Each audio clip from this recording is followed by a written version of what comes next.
Good evening, everybody, and happy Thursday night.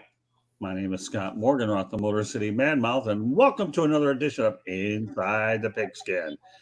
What a great show we have on tap tonight. I even like the crew even better.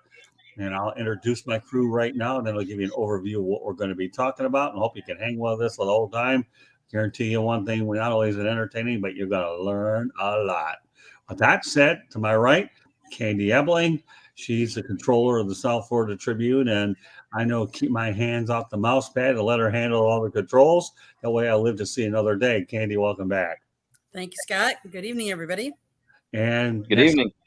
next to Candy is Mike Brodsky, my colleague up in Jacksonville, Florida, and one of my dearest friends. Welcome back, Mike, for another round. We got you back on December 21st, but now here we are, and I'm glad to have you back again, Mike.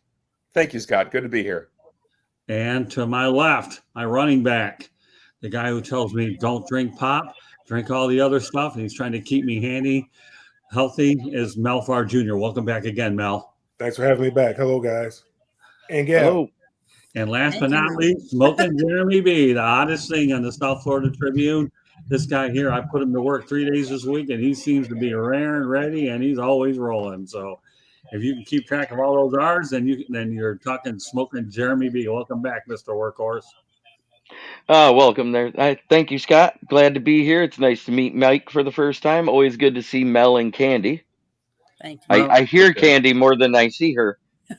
Yeah, well, one of the things I really do like to do is I like to bring on people so that everybody can meet new people. And I think that's the thing that makes it so enjoyable to see how different faces blend personalities and viewpoints and so forth. And, to me, that's what makes this a whole lot of fun. So let me give you an overview of the show, then we'll get right to the logistics of it. Tonight's show is actually titled, Is Colorado Deion Sanders' Final Stop? Okay, and I thought about this thinking, okay, we went from Jackson State to Colorado, but where next? So we're going to dig into that first. It's bowl season. That's right up Mike's alley. And then we'll talk about the Final Four and a couple key pro subjects, and then we'll have final shots. So I hope you could stay with us for the entire time. With that said, we are going to talk about is Colorado Deion Sanders' final stop.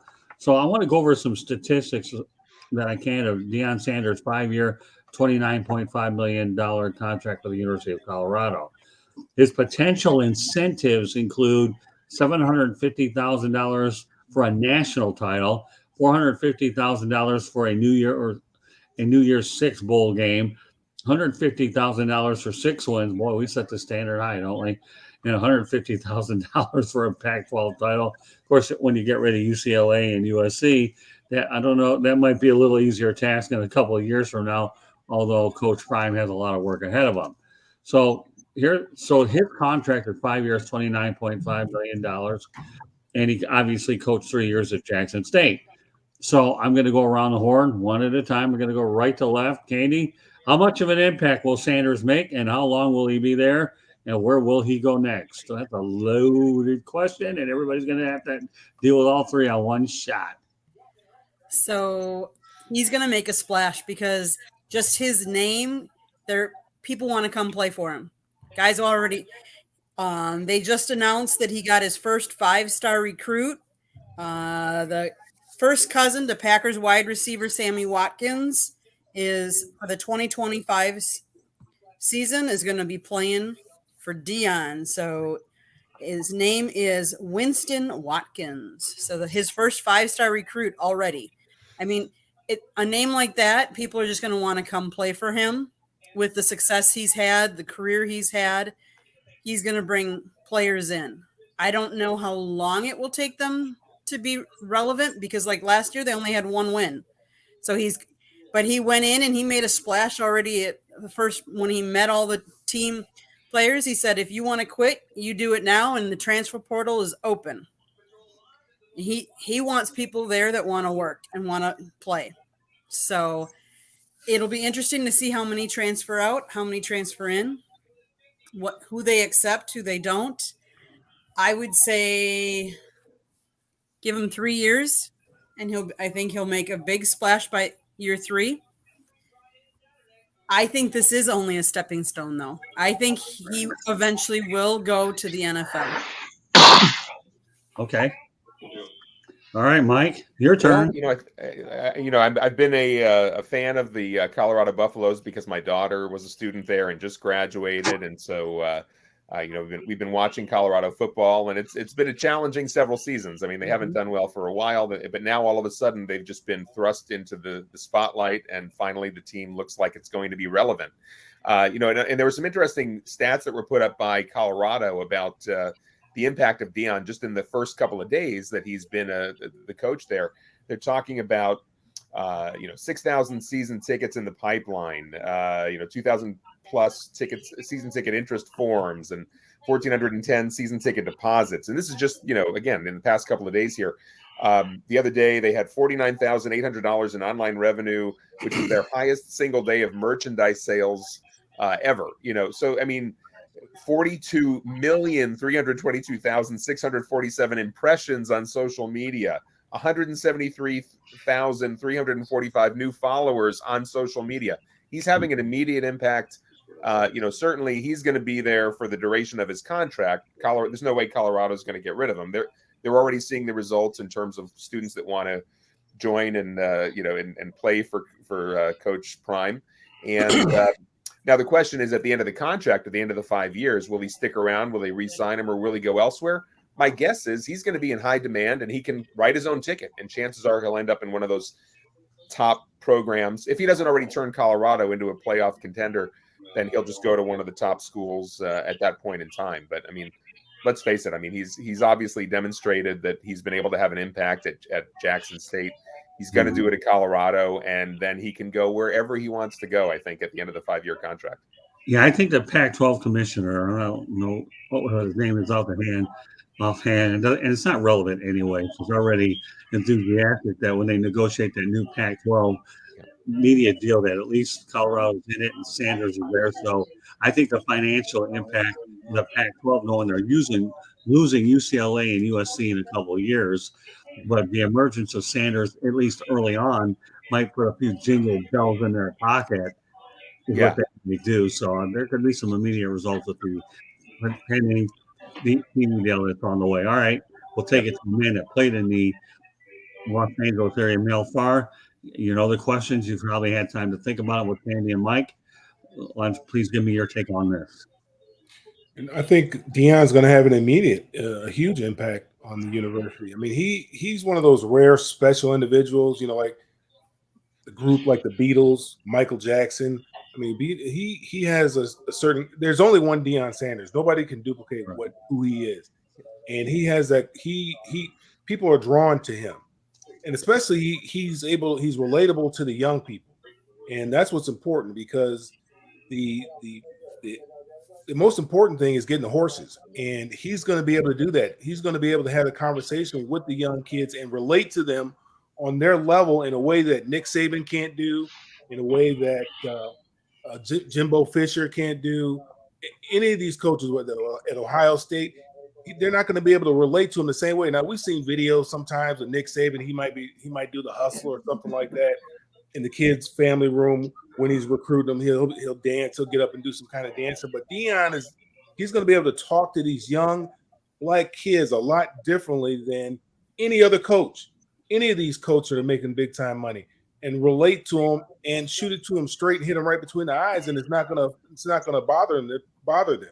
They're gonna want to hear the truth, and guys are gonna want to play for him, because everybody, Deion Sanders is a winner. He's been a winner at everything that he's done, and guys are attracted to winning, and everybody wants to be around a winner, and everybody's gonna want to be around Deion Sanders.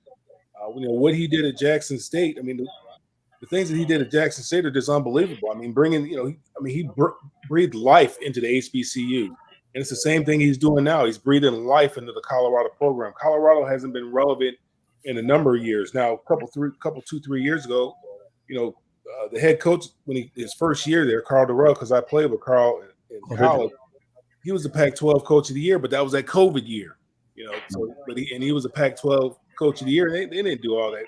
They did okay, I guess. But Carl struggled at UCLA to win, and obviously Colorado's a whole different animal there, Right. and Deion's going to have the resources. Obviously they're paying him good money. They're giving him a nice little salary pool so he can get good coaching. But Deion's a good leader of men, and he knows how to attract the right kind of people.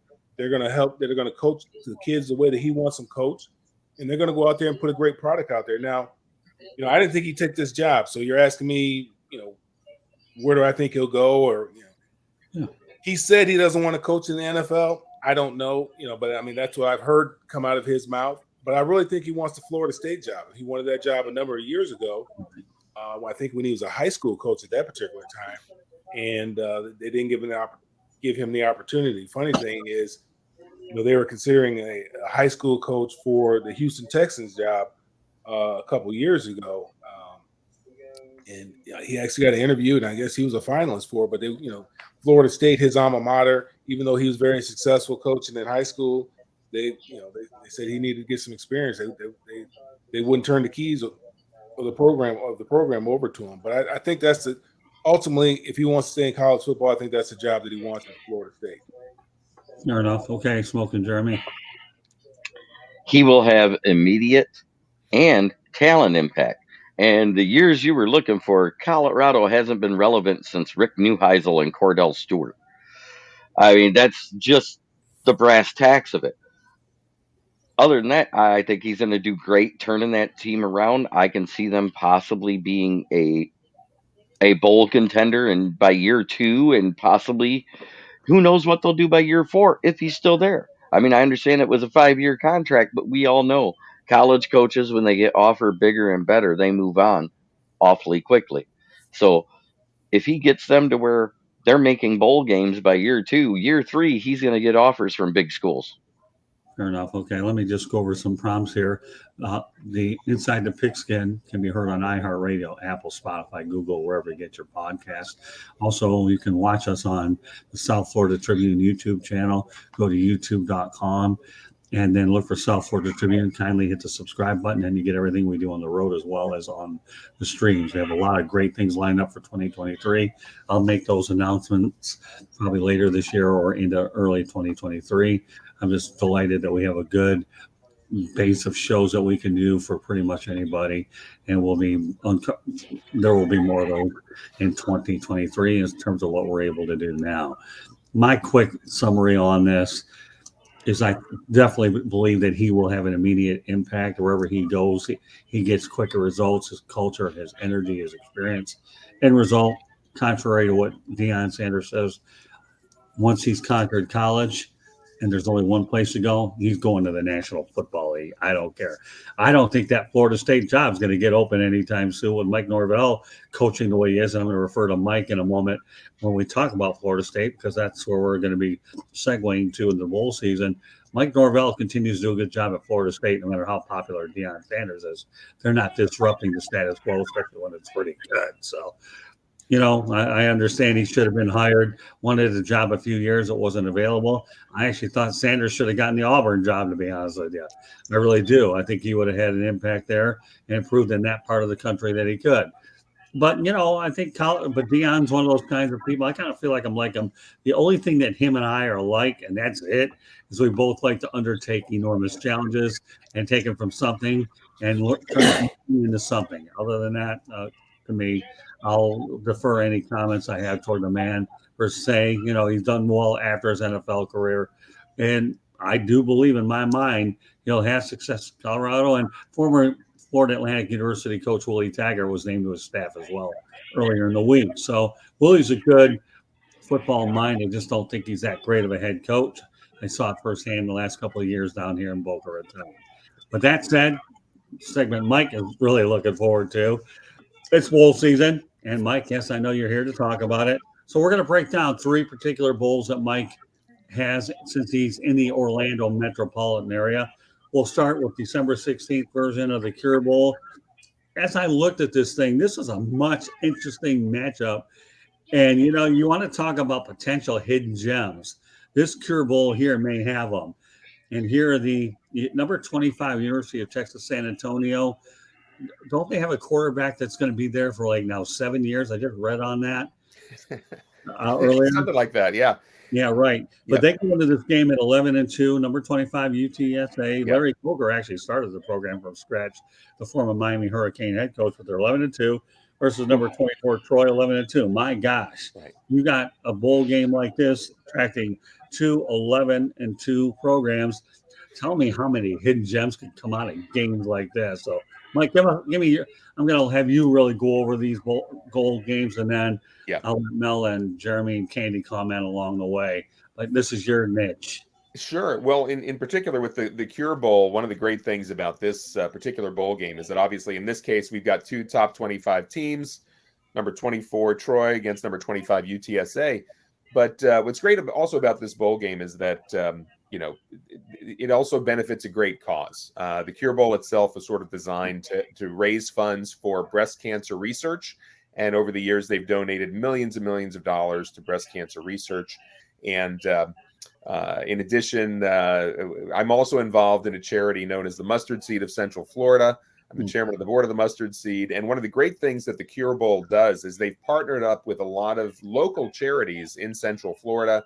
And what they do is they give us all this link for tickets, and we kind of get the link out to all of our the folks that follow us. And, for anybody that buys tickets, half of the revenues end up going to our charity or the charity that's sending out the link. And so it's really great for not-for-profits in general. So on the one hand, the local Orlando residents are going to get a chance to see a great football game. Also, I'm sure that the Troy alumni and the UTSA alumni and students, they're all going to come to town, and they're going to have a great time here in Orlando, watch the game, watch their teams go head-to-head. The game's going to be on Friday, December 16th, which will be the first day of bowl games, sort of kicking off the bowl season. And the game will kick off at 3 o'clock in the afternoon at Exploria Stadium, which is where the Orlando City Lions and the Orlando Pride play soccer. But it's a more intimate kind of an environment than some of the other big, massive stadiums. But it's a great opportunity to see a great football game for a good cause. And if anybody's interested in tickets, check out my link tree at linktr.ee/Mike Brodsky. And the first line item on there is actually a link to the tickets for the Cure Bowl. Proceeds, of course, will benefit the breast cancer research, but also some of the proceeds will benefit the Mustard Seed of Central Florida, the Furniture and Clothing Bank here in the Orlando area. All right, well, that's a great cause. I have a comment out from Troy Gary, so I'll just post it up there. Thanks. Anybody that wants to comment in the chat room. Duluth Trading is actually the sponsor of the Cure Bowl. So, yes, and I believe Troy is in the hometown of Duluth, if I'm not mistaken. So, great company, and they're great supporters of the Cure Bowl.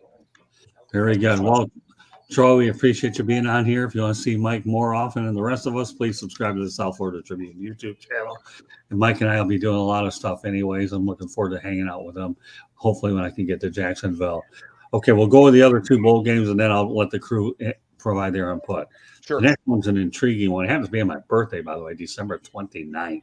Yep. Number 13, Florida State is 9-3 against Oklahoma 6-6. I have some comments on this one later on. You get Florida State. I got no problem. You have an in-state draw. Okay, so I think any bowl game in the state of Florida where you can bring a Florida team is a home run anyways. Your bowl games in Orlando find a way to bring in generally University of Florida, Florida State, Miami, I think has been up there. Perhaps at some point FAU and USF will get there. I don't know. I'm not going to get in a whole lot of details. But let's just talk about the game per se. Florida State 9-3, no more power to them. But Oklahoma, you're bringing in name recognition. It's 6 wins and 6 losses. This is the one to me that kind of intrigues me where I like what the Cheez-It Bowl is doing. You get Oklahoma any way that you can get them. They'll probably travel anyhow. But give me your thoughts about this one, because this one's a fascinating mascot. Yeah, it's worth talking a little bit about the organization that puts together the Cheez-It Bowl, as well as the next bowl we're going to talk about, the Citrus Bowl. Right. But Florida Citrus Sports, you can actually see the logo on my shirt right here. I've been a member of Florida Citrus Sports going back to about 2013 now. Part of the team selection committee that helps to scout the various teams that we bring into these bowl games. And Florida Citrus Sports, another great organization that does a lot to support the local community. We pumped a lot of resources into the area around the Citrus Bowl in downtown Orlando. And great organization. And we do a lot for education in the area and for folks who live in the area. But the bowl game itself, the Cheez-It Bowl, just to kind of clarify how did we end up with FSU versus Oklahoma, right? Yeah. Well, with that particular bowl, basically what we do is we end up with the top pick out of the once the college football playoff system has kind of named the 12 teams that are playing in the Big Six New Year's bowl games, so we're talking about Rose, Orange, Sugar, Cotton, Fiesta, and Peach. Once those games get slotted, we actually have the number 1 pick of the ACC and the number 2 pick of the Big 12. So this particular year, we were very fortunate to be able to get FSU. Obviously, anytime we can get a team from within the state, that's a home run for us. We know we're going to sell out. And then, of course, to be able to get Oklahoma, Oklahoma. I mean, even though they were, I think people were expecting more out of Oklahoma than a 6-6 team this year. But to be able to get a team like Oklahoma and bring them to Orlando, we know their team is going to travel. We know the fans are going to travel and they're going to come to Orlando. They're going to enjoy spending time at the theme parks and they're going to enjoy spending time in Orlando and enjoying the bowl game itself. So it should be another great game. December 29th, 5:30 kickoff. It'll be national telecast as well. But if you're in the Orlando area, come and check it out. Tickets are already selling like hotcakes. They're going for a bit of a premium because of FSU being involved, but that game's going to be a great one. Yeah, well, Sandy and I will be in Wisconsin where it's a little cold. I'll be celebrating my 60th birthday, so right, with family. But you have an excuse. It's okay. That's all right. Let me tell you, I'll be watching that one. That really intrigues me. It really does. Yeah, I'll tell you, UTSA and Troy is a really good matchup, and I'll bet that'll be one game where you're going to have a ton of scouts at that game. Everybody can talk about scouts being at all these other games, but let me tell you, the scouts show up at games like this. So, yeah. And Mike, can I ask you a question? You said you get the number 2 selection out of the Big 12. Oklahoma was like second from the bottom. Yeah, but you got to remember the other teams ahead. And you had. Let's TCU, see. Kansas State. Remember, that's after the 6. The Big 6 New Year's Day bowl games get slotted, right? So essentially, the top 12 teams are already going to either the Rose, Orange, Sugar, Cotton, Fiesta, Peach. So, like in the Big 12 this year, you had TCU is in the playoffs, right? So they were out of our pick window. Right. Kansas State. Now Texas, because the number 1 pick for the Big 12 is the Alamo Bowl. They took Texas.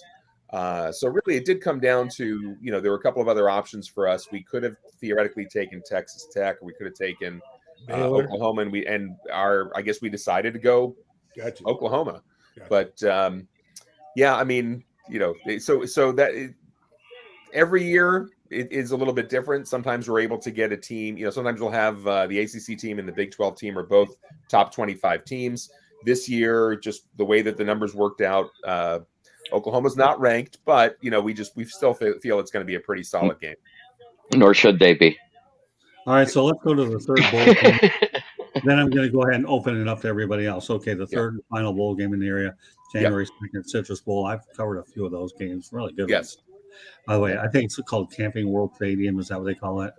It is Camping World Stadium now. Yes, so Camping World has been the Citrus Bowl myself. So I don't know. Again? I've always known Citrus Bowl. Yeah, that's the old school name, but it's been Camping World Bowl for Camping World Stadium, I should say, for several years now. Yes. Okay.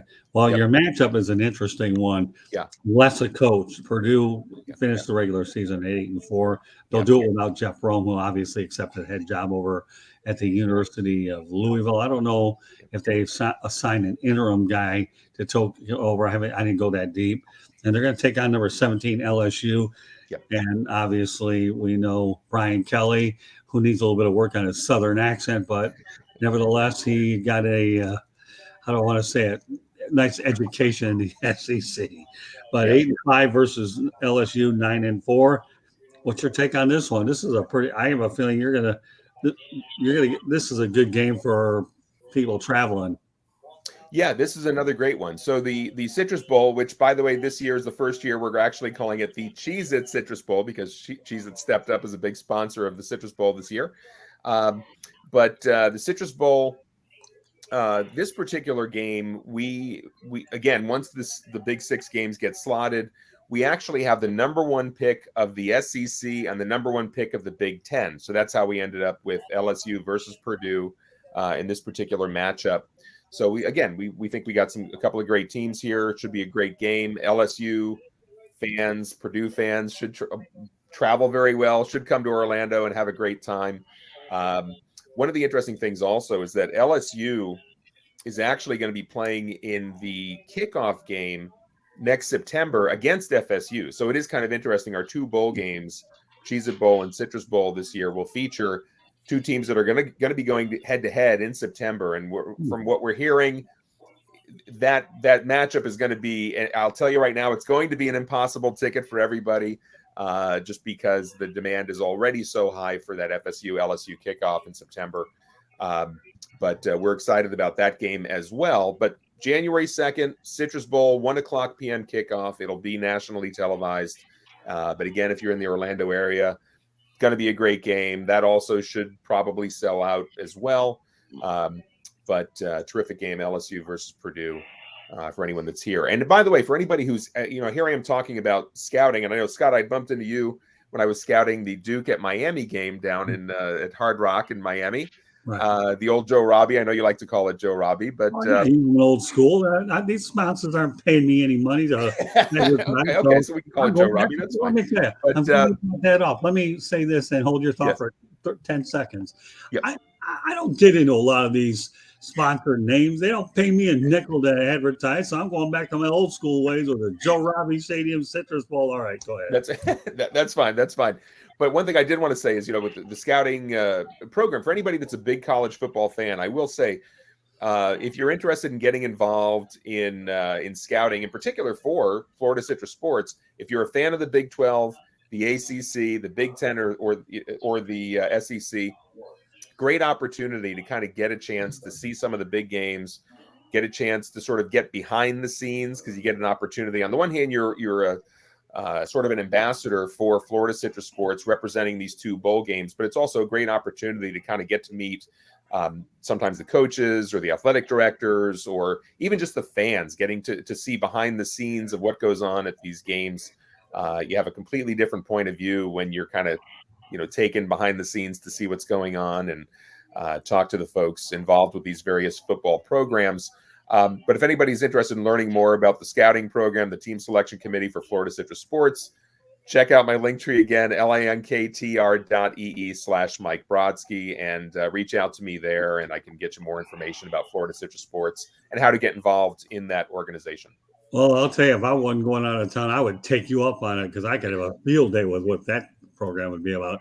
And another thing which is interesting about 3 games in 2 weeks is if you're in the Orlando area for 2 weeks, starting from December 16th, ending on January 2nd, you have a chance to see 3 first-class bowl games in addition to the tourists. That's a pretty good trip there. Well, and it's also worth mentioning that, even not very far away, you've got a couple of other big games happening. Over in you got the ReliaQuest Bowl happening. Well, I guess you can't really be in 2 places at once, but over in Tampa at noon on January 2nd, you do have Mississippi State versus Illinois.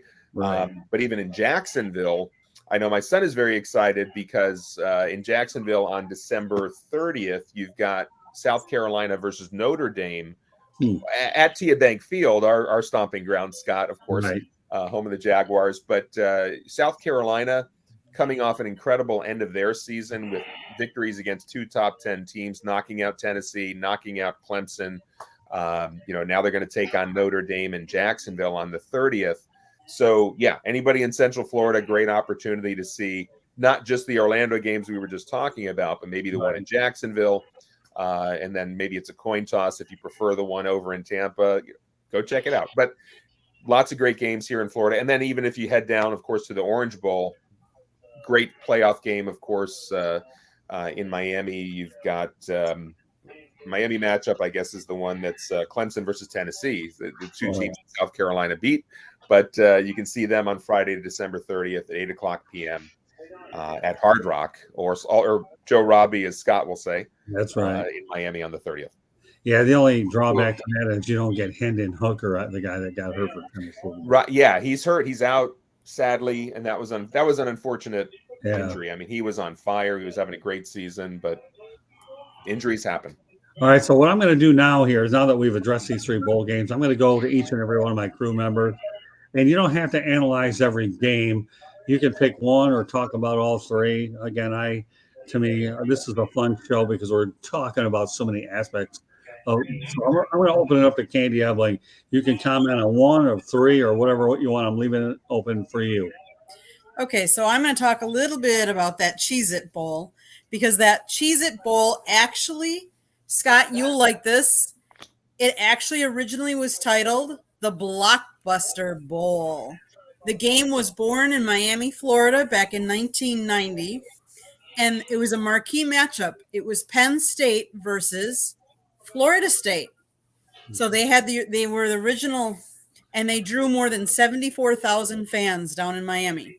It moved to Orlando in 2001, and it has been very successful there. In 2020 is when Cheez-It signed a multi-year agreement with the Florida Citrus Sports to be the new title sponsor of the game. Okay. All right. Is that what you have to say about the 3? That's good. I like what Candy. She always comes up with I some got to good throw info. something else in there, you know? You know what? I'll tell you what. I'm not tooting my own horn with my crew, but she's come a long way this year on the broadcasting side, and that's why she's getting a whole lot more airtime. All right, Mel. Wait. Mike, just so you know, there's also the Boca Raton Bowl, and there's the Gasparillo Bowl down in Tampa too. So there are some other bowls in Florida too. Oh, absolutely. There are definitely more bowls in the Florida area. No question about it. Yes. Okay, Mel, I'm going to turn it over to you. You want to talk about 1 of the 3 games? What do you want to do? It's all yours. Well, I kind of understand that. I was confused, but I understand what you're saying, Mike. So you guys you said the Cotton Bowl or whatever, some bowl had the first pick in the Big 12, and then you guys choose the second team out of everybody else in the Big 12, and so you guys were first up in the Big 10, and that's who you decided to choose to come to bowl. So when you guys are looking at the potential teams for the bowl games, are you looking at matchups? Are you looking at proximity to the site as to being able to make sure fans will come? And then are you looking for a northern, southern type of thing as well? Because most people in the north want to head south for the winter. Those are all factors. We actually, our committee, one of the things that we do, we just had our annual meeting on November 30th, and all of the scouts, all of the members of the team selection committee get together in a room. We have a great dinner. We talk football. We talk about, the scouting experiences that we had during the season with the various teams that are potentially going to be able to play into our bowl. And we talk about all those issues that you were talking about. Who's going to make for the most compelling matchup that we can put together for our fans here in Orlando, as well as for a national TV audience. That's important. We want to have a good matchup of teams, right? But at the same time, we also want to think about, is the team going to travel? Are the fans really diehard, or are they more casual and they don't really care about the team as much? Are they, the proximity is an issue, because a lot of times, let's face it, if one of the nearby teams like an FSU or a UF or even Miami is available, that's a plus, because we know fans are going to come for that game. But on the other hand, there are also a lot of other climates where certain areas of the country are really cold in December and early January, and we know they would love to come to Orlando and be able to take a great vacation and enjoy some warmer temperatures. So that's also a factor. We know they're going to come to town. They're going to come and stay at the hotels. They're going to go visit the theme parks. They're going to drop some money while they're here in Orlando. So that's a factor too. All of those things come into play. So sometimes it can be a tough decision, because you may have 2 or 3 or even 4 teams that we can pick between. And there's a lot of heated debates and discussions about who do we want to grab? Who do we want to take? And, how long do you have to make that decision? I mean, Selection Sunday is that one day. How long do you guys get to make that decision? I mean, you kind of have an idea of the New Year's Six bowls, and you kind of have, you kind of know, who you had, who's left to choose from. So how long do you guys actually have to make that decision? Well, basically what's happening is, our meeting that we do as a group, and again, we did it on November 30th this year. And then of course, a few days later was Selection Sunday. But so our group kind of talked about, because a lot of it at that time we don't really know who's going to win the games in terms of the conference championships on Saturday. So there is that element of things could get shuffled around a little bit depending on what happens on that Saturday slate of games. But when Sunday comes around, basically on Selection Sunday, a lot of this is all happening behind the scenes, right? So in other words, the College Football Playoff Committee puts together their final rankings. They're slotting who's going to play in the cotton, the fiesta, the peach, the rose, the orange, and the sugar bowl. Who the top 4 teams in the playoffs. And then once that happens, they start going to all the different programs and they all figure out, okay, we know where we're picking. How much time is it taking? I think we pretty much already know. I mean, by the time this is all happening, it's not like, we have hours and hours to pick. It's really, right. I'm guessing a matter of minutes. I'm not exactly sure because it's kind of happening. Our CEO and executive director Steve Hogan is really the one that's making all the decisions for Florida Citrus Sports, but he's doing it based on what we've talked about with our committee. So I'm sure to some extent there's also some input from the various conferences that are sort of making either recommendations or suggestions about who they might like to see in the various games. There's a lot of politics going on. There's a lot going on in terms of how this all plays out. But, basically you've got, there are a lot of bowl games around the country and they're all kind of doing the same thing, trying to figure out how do they get the best matchup they can, given what they have to work with. Right. 32 bowl games, correct? Isn't that what it is throughout college? At least, probably more. I thought the last I heard was 41. By the way, Is it 41? Okay. Thank you very much for joining us, Ralph Williams. We appreciate the kind words. Great show, guys. Great to have you here, Ralph. Thank you, and hope you're having a good holiday season. Hope you can have a great 2023, Ralph. Thanks. So, all right, we'll turn over to Jeremy. I want to obviously talk about the Final Four, but go ahead, Jeremy. Let's talk about the first. What are the 3 games again? Who are they? Okay. I don't need the bowl games. I just need to know who's playing so I can give me a little. Cure Bowl, you have UTSA versus Troy, Cheez-It Bowl, Florida State, Oklahoma, and then, of course, Citrus Bowl. You've got Purdue against LSU. So, you're a little bit spread out with a lot of the Power 5 conferences. You really are. Actually, of these 6 teams, you've got 4 in Power 5 conferences, and I'll tell you, don't sell the Sun Belt short, and don't even sell Conference USA short, because I'll tell you, I've been covering Conference USA football and even attended a conference football championship game when UAB took on Florida Atlantic when Lane Kiffin was there. They're good conferences. I know that Conference USA has been rated recently by Sun Belt, but Conference USA will get back on track. I'm on their mailing list. So, think about it, though. The Orlando area is going to have 4 Power 5 schools in addition to 2 hidden gems in other conferences. They're well represented. This is a good setup for that. What they have going. UTSA and Troy has some intriguing smaller school power players playing for both teams, and me being the person I love watching the bowl games because I get to see the guys I don't normally get to watch all year, especially the smaller school guys. I even watch like the Division II championships, but that's a whole nother story. The Florida State and the Oklahoma matchup, I'm really interested in that running back, Eric Gray, because I think he's the best all-around running back in college football right now, because he receives out of the backfield, he blocks for his quarterback, and he does a good job running the ball. I think he was averaging 5.3 yards per carry. That being said, and the other one, please, LSU, whoop them. Well, Jeremy, let talked about this. I want to ask you a question, then I want to go into the Final Four. Outside of what you do with the Lions, don't you scout heavily for a lot of your off-season shows? You might as well let that out, because now I actually have. I like doing draft prognostication. I give out my picks for the top 10 each year. The last 3 years, I've gotten 4 wrong for the top 10 picks. Not only that, I also sometimes stream the draft and we talk about it, and I will blurt out a name. And I didn't do so good in the first round this year. I think I had 12 wrong out of the 32 teams. But in the second and third rounds in day 2, and I have many fans that watch my show, I got 9 wrong out of both rounds combined. And I'll tell you what, that's where championships are built. You know, I've covered my fair share of drafts. I've covered one in Jacksonville, a couple in Miami, especially with the Lions. I used to love covering those drafts over the Silverdome. And you'll be amazed with this process and bringing a coach, the assistant coach. And I make no bones about it. When I was covering the draft of the Lions, you had a lot more paper off of the trees that got cut down with all the bios and the information, the ink that was lost. And I would remember spending 2-3 days at the Dome. And I can tell you, they fed us good. They had the buffets. If you're, tis the season to eat during the holidays, but if you're covering an NFL draft and an NFL team, they feed you to keep you there 12 to 14 hours a day so you can go through it. And it was great because I learned a lot from a lot of the coaches, as they came out. And even with the Jaguars recently with Dan Edwards, when I was up there, it was an education. The only thing I would have done differently with the Jag, but I didn't know how to do it then. If I had my phone and I could do videos of everything, it'd be great. But that's not to say I won't do it down the road if I ever get involved in stuff else.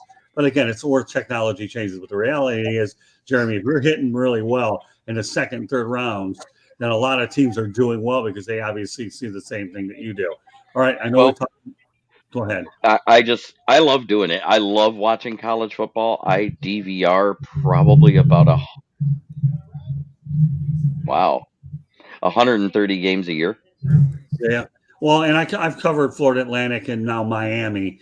And, when I cover them and I have a chance to talk to coaches, colleagues, and whatnot, players, to me, college football, hey, listen, don't get me wrong. I love the NFL. I've been covering it for a boatload of years. I still hope to get 1 or 2 games in with my huge schedule I had. Let's keep it here. Okay. I've covered NASCAR, the Marlins this year. We covered FAU in the University of Miami all within a calendar year. And even that, I was dealing with some concussion issues and medical, but still doing it because it's a passion and labor that you deal with because you love doing it. And, to me, you only live once and you got to do what you have to do to grow the platform and continue to build your fan base. And that's what we love doing. But when you're covering, so I like college football. I love the NFL too. I've covered 4 Super Bowls in person, been a part of 7. So it's not the worst thing in the world. But that's why I'm giving so much more time, Mike, to these bowl games to let people realize that your future NFL players are coming from these things. And that's exactly Absolutely. a great deal more time. This show will be one of our folks, if you can hang with us for a while, this show will be one of our more longer in-depth shows, and I'm okay with it because we're covering a lot of things here that most of you probably don't understand or realize, and we hope you get a lot out of it. With that said, I'm going to go ahead and transition over to the Final Four. December 31st, to me, you have Max Dugan, a Heisman Trophy finalist. We won't know that till Saturday. Plays for TCU. But here's how we lay it out. Number 3, TCU 12-1 against number 2, Michigan 13-0 in Glendale, Arizona. Yes, I'm pulling for the Wolverines. It's not the worst thing in the world when you tilt your hand. So, again, I'm going to go around to each individual to comment on the games. And we got a little bit of NFL stuff to throw your way. Candy, okay, with all your research and you just sitting there sponging it all in anyways, what new stuff you're going to throw at us? And more importantly, give us your thoughts about TCU against Michigan, Candy. It's the first time these 2 teams have ever played each other on the football field. I find that interesting as long of a tradition as Michigan is that this would be the first time they're making the it's the second time in a row that Michigan's made it to the playoffs. The TCU hasn't been there for a couple of years. I think it'll be very interesting because TCU's offense is high powered, but Michigan's defense is their strength. I have a feeling that Michigan is really going to feel the Blake Corum injury in this game. I wouldn't be okay if I didn't say Michigan in this game. Let's face it, my husband here is rooting for him. I'm a Big Ten girl, so I've got to, I'm going to pull for Michigan in this one. I should point out another thing too, that when I covered the Lions and the Dallas Cowboys at Old Texas Stadium, they were playing on a Monday night. So I had a chance to go out to Fort Worth and went to a TCU game, bought a ticket outside. It was pretty neat. I mean, Pat Sullivan at the time was the coach for TCU, so it was pretty neat. It was just something I didn't think about doing. But when you have a Monday night game, and I got there 3 or 4 days earlier, might as well see as much as I could. I really enjoyed my trip to Texas and Dallas. Saw a TCU game, but more importantly, saw the Lions beat the Dallas Cowboys on Monday Night Football. So so it was pretty neat, among other things. But all right, Mike, I'm going to turn it over to you. Let's talk U of M against TCU. I know it's the first time they ever met. I'm glad that you have TCU in there. It's good to get somebody fresh in there. Yeah, absolutely. I mean, it's nice to see that they made the Final Four there. I mean, I still think Michigan's probably going to win that game, and then of course, I have to assume that Georgia, the way that they've been playing, they probably will make it past Ohio State as well. And it's going to be really interesting to see in the championship. Michigan versus Georgia. I have to assume again that Georgia, the season that they're having, I don't know that anybody can beat them, but Michigan is certainly going to give them a good game, no question about it. But I have to assume that the champion this year is going to be Georgia. And since we were talking about teams that hadn't played each other, I did want to throw one other set of teams that are playing each other for the first time ever. UCF versus my Duke Blue Devils. I did my MBA at Duke, so I got to root for them. But UCF, of course, is the local home team. They're actually facing each other, on the 28th of December in Annapolis in the Military Bowl there. And that's going to be kind of an interesting matchup. I know folks are very excited about that game. Again, first time they're facing each other on the football field too. Interestingly enough, though, the Michigan TCU game is at Glendale, Arizona.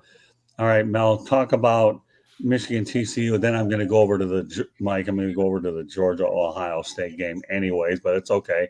I like your input about where you were thinking ahead. No, it doesn't matter. I don't really care. I mean, it's just we're talking about the Final Four for crying out loud. It's okay.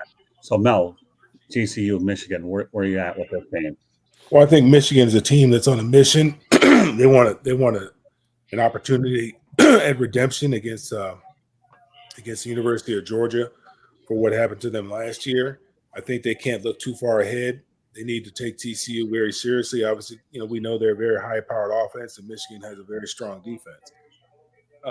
I think this game is probably going to end up being a blowout because Michigan, in the first half, maybe the first quarter and a half, it's going to go back and forth a little bit. But I think after that, I think Michigan is going to pull away. I think they're going to play that ball control game that they play, and they're going to start wearing them down in the second half and having those long drives. And the guys, they're going to bust some long runs, and they're going to, their defense is going to step up, and they're going to hold TCU. And I think it's an interesting matchup, but I think Michigan is going to win this game big. Okay, Jeremy. Well, I said all year before the season started, when I looked at the roster, and there was no big names other than Blake Corum and Ronnie Bell, with the quarterback controversy, we all knew Harbaugh wanted McCarthy, so it really wasn't much of a controversy. All he had to do is win a game, and Cade wasn't starting. And that's exactly what happened. But that defense is quite possibly the best college defense I've seen in years. They've only given up 41 points in 12 games in the second half and scored over 100. I mean, there isn't any really big names. I mean, nobody that was like in the national spotlight, like we had Aiden Hutchinson last year, who ended up being a Heisman finalist. Right. This year, the best one is Mazzie Smith, and he won't be able to play because he's got gun charges. Lord. But that's our big defensive tackle. But everybody else has filled in nicely in the last two games, filling in for him. So that being said, I got Michigan winning big. Okay. All right, let's go on to the next game. Number 4 Ohio State 11-1 against number 1 Georgia 13-0 in Atlanta. Basically a home game for the University of Georgia. I don't know how far Athens is, about an hour and a half outside of Atlanta. I don't even know. You guys would know, but nevertheless, it's a home game. Candy. All right. Ohio State against Georgia. As a Big Ten girl, you try to root for the Big Ten, but it's sometimes hard. It's to root for the Ohio State. I really think Georgia's going to take them to town and win that game. But Mike, I also have to tell you, my team, the Wisconsin Badgers, are playing in the Guarantee Rate Bowl for the first time ever, playing Oklahoma State. So another matchup that's the first time never happened. And the Badgers it's their 22nd straight season in the bowl season, which is the third longest active streak in FBS. They fired their coach. They did that mid-season. I know. Yeah, leave it to Candy. Well, but I didn't get my Michigan prediction, but I think Michigan's going to roll over TCU. I think that what happens is it's close early, second half, the Wolverines put a whipping on them. Michigan isn't considered quick as starters, but boy, they know how to wear you right out. So, all right, so Candy, shake and bakes in. Right. So, all right, Candy, nothing like those little new nuggets. So, give me your prediction again for the Ohio State Georgia game. Georgia big. Okay, good enough. All right, Mike, we'll go back over to you anyways. Georgia. I mean, let's face it. I think they're the team to beat this year. So I got to say Georgia. Ohio State will give them a tough game, but I mean, Georgia's going to be unstoppable. I mean, they've got this one. Yeah, I'm just glad we didn't see Michigan, Ohio State in the Final Four. That would have been a joke, but that's beside the point. Yeah, but at least I think the committee definitely got it right. All right, Mel, your neck of the woods, Ohio State, Georgia. Just letting you know, shake and bake is in. And they showed one of the plays. I mean, it was a paragraph. It was ridiculous. All the verbiage that was in that play that they just showed on the screen. Man, Georgia's one. I mean, as much I live in Atlanta, and I'm not really a Georgia fan because these Georgia fans are something different. I'm telling you. I mean, they are different. I mean, they are diehard Bulldogs. I mean, they love these Bulldogs. I have never seen. I mean, what Kirby is doing over there is unbelievable. That they're a machine.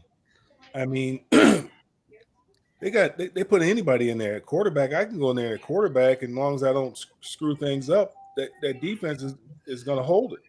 That defense is nasty. Their defense is nasty. And, on offense, they're explosive. They got a quarterback who, 25 years old, who knows that system, and he does a very good job of distributing the ball. He's a great point guard, getting the ball to the playmakers, and they got that big tight end, couple big tight ends, but they got the one tight end that's a receiving tight end. They got the wide receivers, they got the running back. I mean, they're just so balanced as far as the talent that they have, and they're gonna, I don't know if they're gonna put the same kind of whooping on them that Michigan did, but it's gonna be similar. It'll be similar. It's not gonna be close. Ohio State's a good football team, but this Georgia team is something else. Yeah. Fair enough. All right, Jeremy.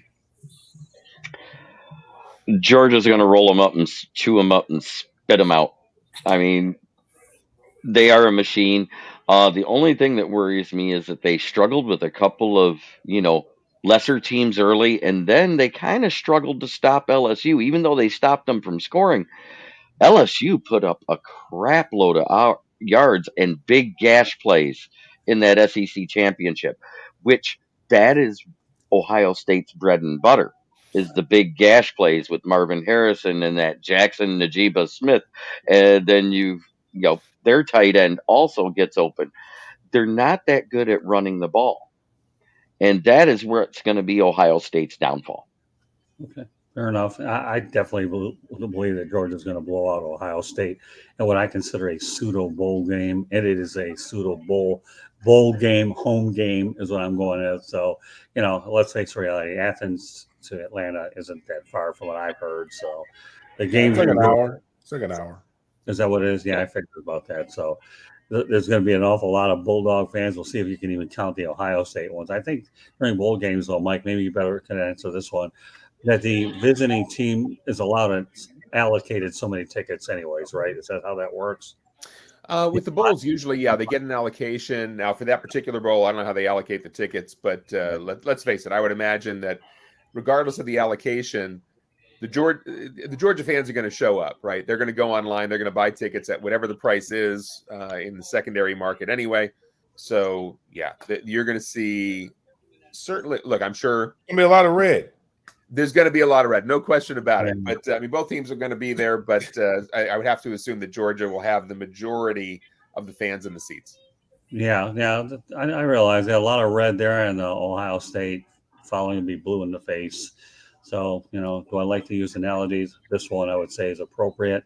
If I don't win any fans with Ohio State, well, you know what? When you're playing Georgia, it's pretty hard to go against the defending champ. And I think a lot of people want to see Michigan against Georgia take another crack at it. Yeah. And Stetson Bennett has somehow come out of oblivion to become a Heisman Trophy finalist and went out there and won a national championship. I told a friend of mine, when the guy got hurt at SC, and I told him, I said, look, Stetson Bennett has played the most consistent and the best football all year long. Now, he hasn't had the media. They haven't pushed him in the media like some of these other guys. But, I mean, he's played the best. I mean, he's played that position as good as anybody in the country. Sure I has. loved it when you watched that USC Pac-12 championship, and they said, "Oh no, Caleb Williams is hurt," and they said, "Now I guess it's up to Drake May to have a good game tomorrow." That didn't happen. Well, I got to tell you, I can't believe it's taken me 55 minutes and 30 seconds to get to pro football and I could do pro football another night, but I'm not gonna, because there's a couple good storylines I do want to get to. But that just shows you how great the college game is right now in terms of what we have, the storylines. Think about it. We got bowl season, you got Deion Sanders and a Final Four. So you talk about strong, this is strong. But yes, there is NFL football going on this weekend, even though we haven't done much to talk about it yet, but we will now. Brock Purdy, Mr. Irrelevant, the feel-good story of the week, taking over for Jimmy Garoppolo, broken foot. But here's the thing, okay? Purdy played 4 seasons at Iowa. He was a 262nd pick. Iowa State. Right. Mm-hmm. What did I say? Iowa. He said Iowa. Oh, he was Iowa State. State, okay. I forgot the state part. Thanks for correcting me. I appreciate it. 4th season at Iowa State. And yes, I know they are the Cyclones, so we don't have to worry about there. Okay, 262nd pick in the 2022 draft, obviously picked last. So, this Mr. Irrelevant thing is interesting, but when you're talking about a guy that played 4 seasons at a Power 5 school, being the last pick in the draft, a quarterback, mind you, okay? And I'm not talking about any other position, but I'm talking about a quarterback here, okay, playing under Matt Campbell. I know one of the reasons he fell that low, he's undersized at 6'1", 220. And, of course, you wonder, that the 49ers still have Trey Lance in the fold, their situation, and he isn't able to play much at all either. I wouldn't be surprised if Mr. Brock Purdy will play more than Trey Lance in the short sample time that he's had. Then you might have another quarterback conversation there. But there's a Mr. Irrelevant, and then there's another Mr. Irrelevant that seems to be more relevant, especially when you're talking about the quarterback position. So if there's anybody that I don't think is Mr. Irrelevant, it's Brock Purdy, because he's a quarterback drafted last. With that said, Katie Ebling, okay, some talk about Brock Purdy. I think even though he was Mr. Irrelevant, he's done a pretty impressive job, I thought, coming in and picking up where, when the injury happened. I would also like to say that there is another Mr. Irrelevant in the league right now, and that would be kicker Ryan Suckup, who plays for Kansas City. He was Mr. Irrelevant back in 2009. I would say Mr. Irrelevant, anyone has a chance. Anyone, if you give it your all, go for it. That's what I would say. Well, and I'll say this too. You're talking 262 players in this draft. But Mel probably knows it as well as anybody else. But back in the day, you had 12 rounds, 15, 18 rounds. So these so-called Mr. Irrelevants, if you're Mr. Irrelevant with a 15-round, 15, 18 draft, that's a real Mr. Irrelevant. But these guys here that are, once you hit 262, then you have undrafted free agents. And then all of a sudden then you find a lot of those hidden gems. So, Mike, I'll turn it over to you. So some thoughts about this particular Mr. Irrelevant, the quarterback. Well, I mean, if we're talking about Brock Purdy, I mean, look, I think the 49ers have a deep enough team that Brock Purdy can sort of make something, given this opportunity, and he'll probably impress some people with how he plays. I don't think he's going to embarrass himself or anything like that. But remember, I think the bottom line is, when it comes to quarterbacks, if you've been a quarterback at, let's say, a Power 5 conference, and even a Group of 5 conference, if you've had, a couple of years under your belt playing for, as the starting quarterback for any college football program, chances are your talents are probably going to translate fairly well to the NFL. So even if you're a low round draft pick, look at Tom Brady. I mean, he's sort of the poster child for being a low round draft pick who has had an unbelievable career. Just the fact that Brock Purdy didn't go in the top rounds or anything like that doesn't really matter. He's in the NFL now. He's got an opportunity because of the injuries to Lance and Garoppolo. He's going to get a chance to play. He's going to get a chance to prove himself. I'm sure he's got an axe to grind here, and we'll see what he does in the field. But I think he's going to do okay. Mel? I'm glad you actually brought this up because I've been listening to the Talking Heads the last couple of days talking about Brock Purdy. I actually watched him play because the running back Breece Hall, I played against his dad, so I mean I know, we're very, very close. So I watched a lot of Iowa State football, and I actually watched Brock Purdy. And I think everybody's talking about, well, if he was 2 inches taller than this, he would have been a third round draft pick or whatever. He's 6'1", 220. So if he's not tall enough, what is Kyler Murray? What is Russell Wilson? Right. I mean, Jalen Hurts. They're making they're making this big deal out of Mr. Irrelevant. And there's Kurt Warner, they got him out of the grocery store. So, this guy can play football. If anybody who's watched football can see that this kid can play football. And I've never been one of those guys that likes those flash in the pan type of quarterbacks. They're 1 year, they have a great year, and they get out of there and they leave. I like the guy that's been in the program for a while, didn't necessarily start his first year maybe, or maybe he did. But like Brock Purdy did, he's played 4 years of college football. Right. He started 4 years of college football. So he's seen a lot of football. He's played a lot of football. He's taken a lot of snaps. He's gotten a lot of reps. This guy's a good football player. I'm so tired of hearing about this Mr. Irrelevant. He can't do this and he can't do that. There aren't that many Tom Brady, Peyton Mannings, and Aaron Rodgers and Patrick Mahomes. Not every team's going to have one of those. You have to have a guy that's a good game manager, a good distributor, point guard. A quarterback's going to have to make 3 or 4, maybe 5 throws in the fourth quarter. That's what they're going to have to do. And they have to be able to make those throws. That's been the problem with Jimmy Garoppolo. That's been the problem with Jared Goff, is they couldn't make those throws when you needed those throws, when you needed to sustain a drive, when you needed to pick up a big fourth down or third down. You need to convert third down and pick up a big first down. They weren't able to make those throws. That's what separates, that's why people are kind of down on them. But, first quarter through the third and a half quarter, they're great. But they need to be able to make those throws late game to put the games away. I've watched this kid play. I think he's going to do fine in that system. That system protects him. Doesn't have to do a whole lot. All he has to do is distribute the ball to the playmakers and don't make a mistake. Don't be the reason why they lose the football game. Right. Well, by the way, if you don't know, Christian McCaffrey plays for the 49ers from Charlotte. So I would say he's a pretty good guy to have on your team. But one of the reasons I wanted to bring in this topic is, Mr. Relevant or no Mr. Relevant, I go back to the time when the draft was a whole lot. And by the way, Tom Brady was a hidden gem late in the draft. How did that turn out? There are a lot of free agent players that make the teams. I mean, they get big money. They get more money than some of the guys that get drafted. Because no doubt about it. Yeah. And that's where I was going with it. Thank you. I appreciate that. So, yeah. So this Mr. Irrelevant thing to me, it was fun to watch and monitor during the course of the week. You always want to see a guy. But again, this is not your normal Mr. Relevant. He came from a Power 5 school that played 4 years of college football.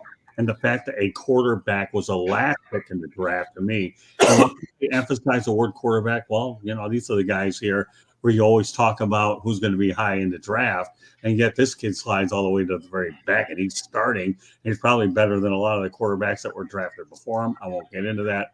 But I will turn it over to Jeremy. Okay, Jeremy, Brock Purdy. Brock Purdy is probably better than Malik Willis that was taken by the Tennessee Titans. He's probably going to be better than Desmond Ridder because Desmond Ridder has mechanics issues too. Neither one of them were very accurate in college, Brock Purdy was. I think he had a 65.8 completion percentage in playing 4 years in college. That's not bad. Well, You know, that means he had games where he threw at a 75, 80% clip, and he had games where he had a snoozer and threw at a 50% clip. That's what it all boils down to, correct? A 30% swing both ways of the percentage. It happens. Every quarterback has a bad game. Every quarterback has a great game. It's where it ends up in the middle over that career. right. He's going to be a solid NFL quarterback because you can't play that long in college and not. And if you notice, all these flash in the pans, these 2 and 3 year kids that come out early, redshirt freshmen get to come out this junior year and only played 2 seasons, 1 year as a backup. Right. What do? They struggle that first year. It's the guys that played 3 and 4 years as a starter because they stayed in school that has good success. It's one of the reasons why there was a UDFA that I wanted out of FCS, a little school called Eastern Washington University. Eric Barriere, I wanted to see him in the NFL. Good points. All right. Final topic of the night. I know you'll feel at home with this one, Jeremy, but you're still going to wait till the very end anyways on it. So Jared Goff says he's playing the best football of his career. Let's face it, he's 28 years old in 2021. And I like to utilize the word only. And I wouldn't be surprised if we actually hashtag this word for this particular show. And I'll tell you exactly why. Okay, because in 2021, he had only 3,245 yards, 19 touchdowns, 8 interceptions in 14 games. But by the way, packed with a covered pair of wide receivers. Okay, they have anybody there. Now, fast forward 2022, Lions are 6th in points per game. Goff 3,022 yards. So what is he? Just a couple hundred yards away from eclipsing the total in less time.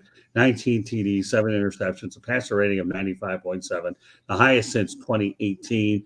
Now, of course, let's face the reality. Offensive coordinator Ben Simmons has probably had something to do with it. Johnson. And of course, Mark Brunell is there. It can't hurt either. So, you know what? Actually, I'm going to go against my initial thought. I'm going to let you go ahead and lead off with this one, Jeremy. And not only that, though, he's been nominated the team's man of the year. And I think that's something that is pretty cool about Jared Goff. So, all right, Jeremy, your thoughts on Jared Goff. And let's not lose sight of the fact that Matthew Stafford at the moment would yield a number 3 overall pick from the Rams. Another fleece job by Brad Holmes. All right, Jeremy, you can take the lead on this one. All right. Jared Goff is not a great quarterback. He's a good quarterback. He's an average quarterback. And like Mel said, there's some times where he just can't make that throw in the fourth quarter. That being said, he's a great game manager. He won't be the reason you win or lose games. He has done way better at controlling how much he turns the ball over. He's fumbled less this year. And that's total fumbles. He's fumbled less this year. But it also helps when your O-line is giving up the third least amount of sacks. You have so much time you could put a panini behind you while you wait for wide receivers to get open. You have a running game that they're averaging over 100 yards per game with 2 and 3 running backs running the ball. We haven't been able to say that since 2014-15, which coincidentally was whose best year of his career? Matthew Stafford.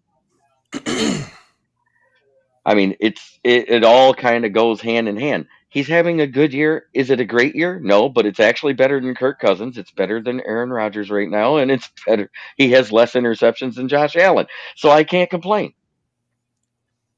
Fair enough. I actually predicted Goff will be around 3, 4, 5 years. The Lions aren't any hurry to draft a quarterback, and if they do, they can draft one and develop them anyways. I think that the longer Goff stays in the system anyways, and they have stability in the coaching area, you know what, even though the Rams got a Super Bowl out of Stafford, I think the Lions made out pretty well with Goff. I think this is one of those rare win-win trades. With that neck contusion, which may cause Stafford to retire, it feels like they won the trade in the long run. Yeah, that's true. In fact, you know what? Rams won it in the short term, but the Lions win it in the long run. You know, who they draft.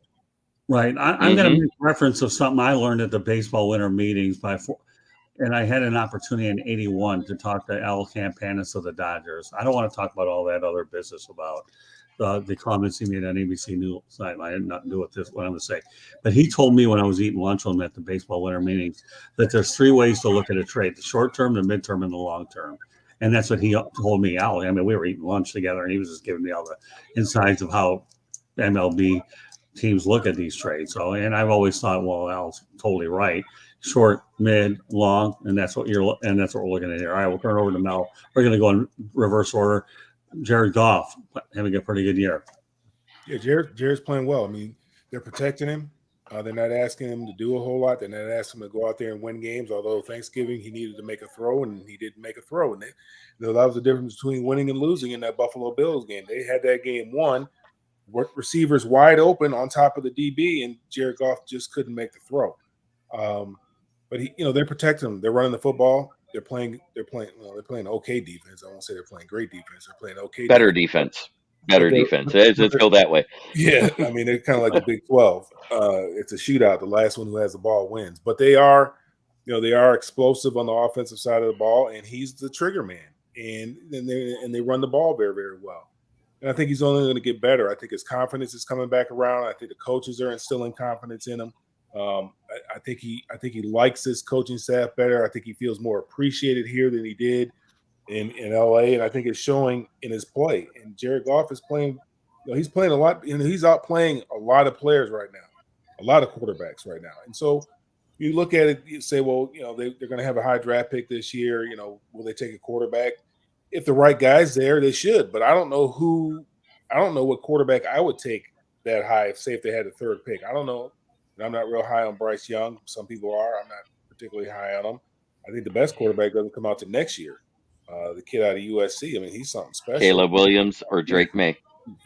Caleb Williams is unbelievable.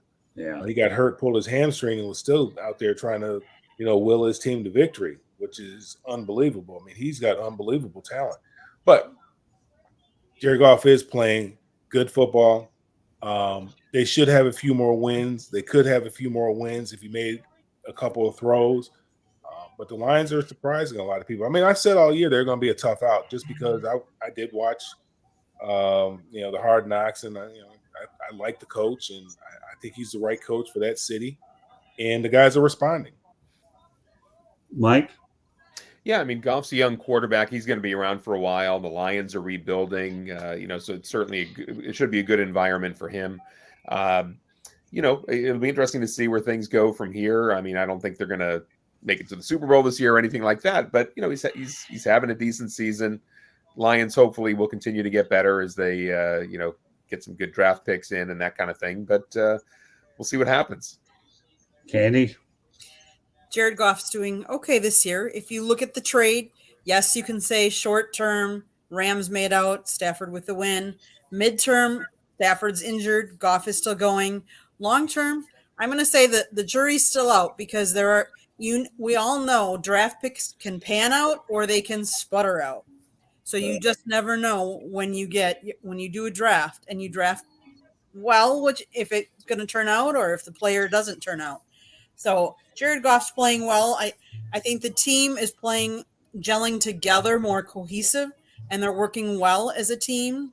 Being this is the second year Jared's in that playing for them, and with the coach, I think they're all gelling better.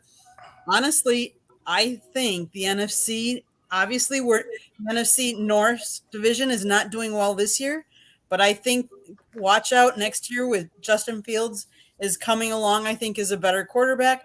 I think it could be a tough division next year. Well, amazingly enough, the Lions play the Vikings this week, and the Vikings are 2.5-point underdogs. I think another thing that's important is now that Dan Campbell has found himself a field goal kicker, he'll lose less close games. And yes, he can discover the field goal works. It's nothing wrong with kicking it instead of going on fourth down every 5 seconds. Okay. And then you win these close games, and all of a sudden you find yourself as a contender again. So Dan believes in the field goal. Okay. And the Lions have had a history of good field goal kickers. And if you kick 3 points, Dan, there's a lesson to be learned. They add up. And I am the worst math person on the planet. But field goals lead to points, Dan. Don't be afraid to kick him. No, you don't need Gus the Mule. Okay, and that old Disney be ready to kick him for a long. Where did they kick him? Had to get my echoes at the deep end for the night, by the way. But no, the Lions are headed in the right track, and they're 2.5-point favorites against Minnesota. Strong belief that they will beat Minnesota. So with that said, this is the part that everybody loves. Of course, we have a good time today with all my crew. Excellent crew is our parting shots. Okay, you know what, Jeremy? Lead off. My parting shot is Baker Mayfield was picked up in less than 24 hours by the Rams because they do have that third draft position, which means Chicago and the Texans didn't want him. The only other team that might have wanted him was probably the 49ers, but they never got the shot. That's why they signed Josh Johnson to be the backup, the 16-year guy that you never see start a game. I hope Matt Stafford makes the decision that'll be best for him and his family. And as much as I hate to say it, it probably is retirement. Get the surgery, get your neck fixed, and have a long life with your kids and your wife. Fair enough. All right, Mel. Parting shot today? You got it. Yep. A lot has gone on, especially in college football. We talked about it a little bit earlier with Deion Sanders leaving, and we talked about it a little bit last week when Leon was here. We're talking about, neither one of us thought he was going to leave. I don't think any of us thought he was going to leave. It's bittersweet, what he's done, what he did for the HBCUs, the breadth of the life that he brought to the HBCUs is unparalleled. I mean, nobody, because there's only one him. There's nobody else that can do what he did, and I feel bad, for the HBCUs because they're losing a great ambassador. And I know a lot of people are upset with Deion for leaving. I don't fault him for leaving. I mean, that's what you do. I mean, you build your resume and you build it so that you can move on, improve. And that's what he did. He would have stayed there, I guess, if they had the resources, the same type of resources. But, like he said, he didn't leave for the bag. He said he's never chased the bag. The bag's chased him. He left for the opportunity. He wants to see how he can, and that's the competitor in him. He wants to see how he can compete at that level, how he can fare at that level. And I don't have any problem with it. And I look forward to seeing what he's going to do at Colorado and in the future, wherever he decides to go. But it is very, very bittersweet because he brought a lot of attention to much needed programs in the HBCU. Okay, Jeremy has to go, so why don't you get your information out there? I know he has other responsibilities, and we're so thankful he's able to join us tonight. So go ahead, let everybody know how they get a hold of you. You can find me on YouTube at Kneecap Biting with Smoking Jeremy B. You can find my writings at www.southfloridatribune.com under the Motor City Tribune with the list of authors. And you can also find me at my Twitter handle at Smoking Jeremy B. Thank you very much for having me. It was a pleasure talking football with all of you. Yeah, all right, Jeremy. We'll see you Monday night. Fire up Michigan. Thanks, okay? Jeremy. Thanks, Jeremy. Bye-bye. Bye.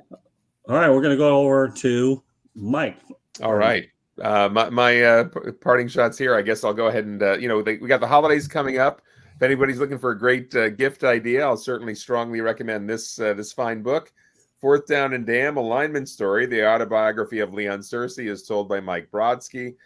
You can find it at tinyurl.com/Deion Sanders book.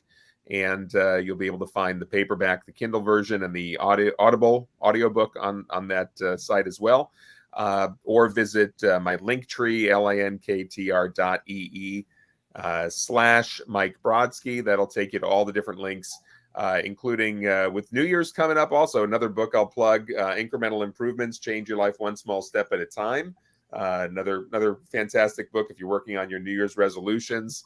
A great little self-help, self-improvement book for those who want to check that out. Very good. I'm going to give my parting shots, and Candy Ebling's going to close out the show. First of all, I have co-parting shots. I'll be interested to see Tua Tagovailoa in action against Justin Herbert on Sunday night. Tua pick 5, Justin Herbert pick 6. Anytime you have two guys that were like a coin toss from going one place to the other, you'd like to see how well that they do. So Sunday night will be an interesting matchup, and I will tell you, I am looking forward to watching it. My second parting shot, though, actually goes back to a little bit toward your bowl games a little bit in a very different manner, though, Mike. I project that Oklahoma will be the SEC's version of Nebraska in the Big Ten.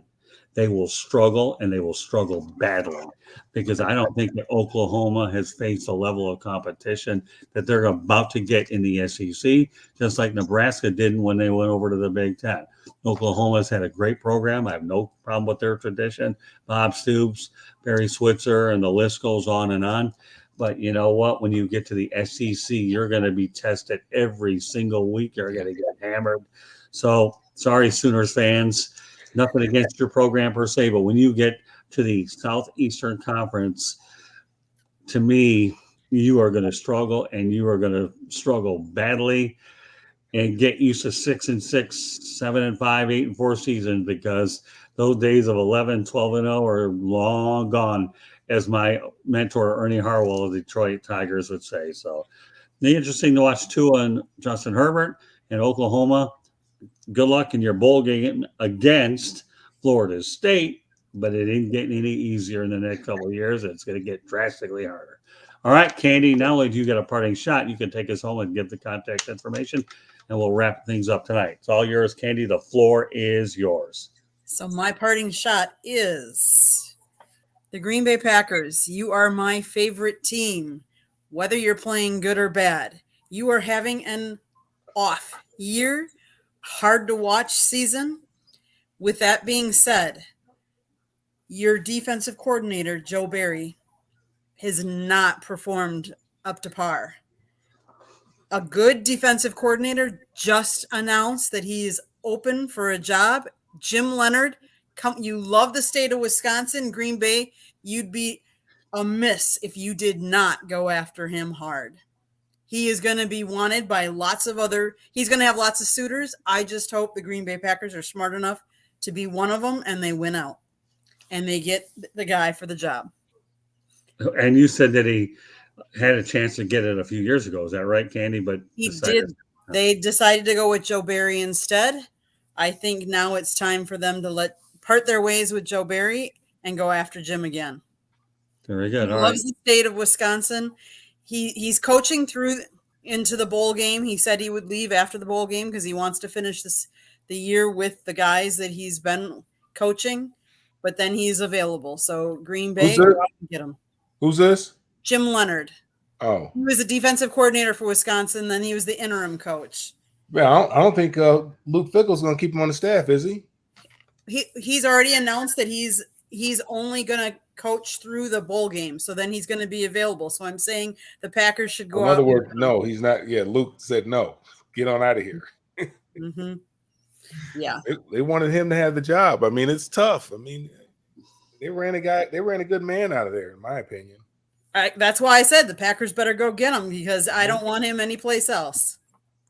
They ran a good guy out of there. Wisconsin's not an easy job, and he's done nothing but great things over there. I agree. I mean, Wisconsin's done a real good job of picking coaches. I don't know what the deal was with Barry Alvarez and this guy, but I mean, they've done a great job since Barry Alvarez left and put the school on the map. They've done a very good job with their coaches. I think Barry had a lot to do with that, and I think Barry hasn't had as much to do now. So it'll be interesting to see what they do and how Luke does. All right, Candy, take us home.